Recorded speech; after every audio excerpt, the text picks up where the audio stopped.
এশিয়ার যেসব দেশের সামরিক বাহিনীর অস্ত্র ভাণ্ডার সবচেয়ে সমৃদ্ধ সেসবের মধ্যে মিয়ানমার অন্যতম।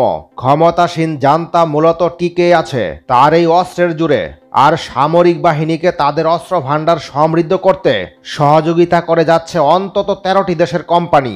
নিজেদের জন্য প্রয়োজনীয় অস্ত্র গোলাবারুদের প্রায় পুরোটাই সামরিক বাহিনী অভ্যন্তরীণভাবে উৎপাদন করে। মিয়ানমার সেনাবাহিনীর পারমাণবিক অস্ত্র নেই, তবে দেশটির অস্ত্র ভাণ্ডারে পর্যাপ্ত পরিমাণ স্নাইপার রাইফেল, উচ্চ প্রযুক্তির বিমান বিধ্বংসী বন্দুক, ক্ষেপণাস্ত্র নিক্ষেপক, গ্রেনেড, বোমা ও ল্যান্ড মাইন সহ বিভিন্ন উন্নত প্রযুক্তির বিধ্বংসী সব অস্ত্র মজুদ আছে। কয়েক দশক ধরে মিয়ানমারের সামরিক বাহিনী বহু ধরনের আন্তর্জাতিক নিষেধাজ্ঞার মধ্যে জর্জরিত থাকলেও তারা কখনোই অস্ত্র উৎপাদন বন্ধ করেনি, বরং তাদের অস্ত্র কারখানার সংখ্যা আরও বেড়েছে। 1988 সালে 6টি অস্ত্র কারখানা থাকলেও তা বেড়ে এখন 25টির মতো হয়েছে।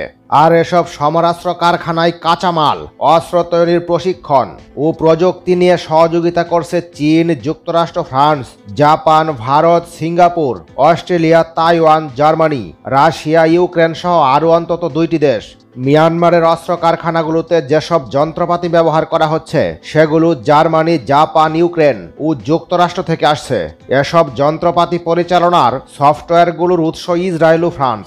সিঙ্গাপুরের কোম্পানিগুলো মিয়ানমারের সামরিক ক্রেতা ও বাইরের বিশ্বের সরবরাহকারীদের মধ্যে মধ্যস্থতাকারীর ভূমিকা পালন করছে। প্রতিবেশী ইউক্রেনে আগ্রাসনের কারণে বহির্বিশ্ব থেকে ক্রমশ বিচ্ছিন্ন হয়ে পড়া রাশিয়ার সঙ্গে জোরদার সামরিক সম্পর্কের পাশাপাশি পরমাণু শক্তি বিষয়ক সহযোগিতা চায় অপর বিচ্ছিন্ন দেশ মিয়ানমার। মিয়ানমারের সামরিক সরকার আন্তর্জাতিকভাবে অনেকটা বিচ্ছিন্ন হলেও তাদের অন্যতম গুরুত্বপূর্ণ সমর্থনদাতা রাশিয়া। পুতিন সরকার মিয়ানমারের সামরিক বাহিনীর মানবতাবিরোধী অপরাধে সহযোগিতা করছে, সেখানে প্রতিদিনই মানবাধিকার লঙ্ঘিত হচ্ছে এবং তা থেকে সামরিক সরকারকে দায় মুক্তি দেওয়া হচ্ছে।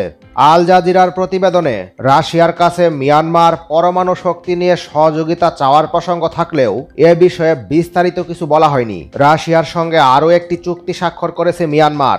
দেশের বিদ্যুৎ চাহিদা মেটাতে এবার রাশিয়ার সহায়তায় পারমাণবিক বিদ্যুৎ কেন্দ্র নির্মাণ করতে যাচ্ছে দেশটি। অপরদিকে মিয়ানমারে কূটনৈতিক সম্পর্ক বাড়িয়েই চলেছে চীন।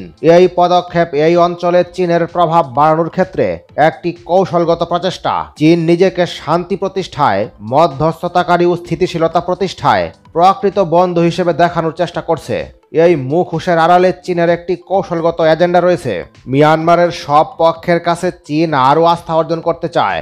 মিয়ানমারে আরও রাজনৈতিক হস্তক্ষেপ, অবকাঠামো প্রকল্প ও বেল্ট অ্যান্ড রুট প্রকল্পে বিনিয়োগ বাড়াতে চায় চীন।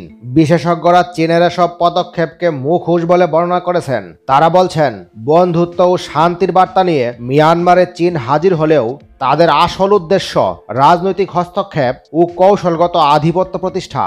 এ ভিডিও সম্পর্কে আপনাদের মূল্যবান মতামত কমেন্টের মাধ্যমে জানিয়ে রাখুন। পরবর্তী নতুন ভিডিও সবার আগে পেতে একটি লাইক দিয়ে চ্যানেলটি সাবস্ক্রাইব করে রাখুন।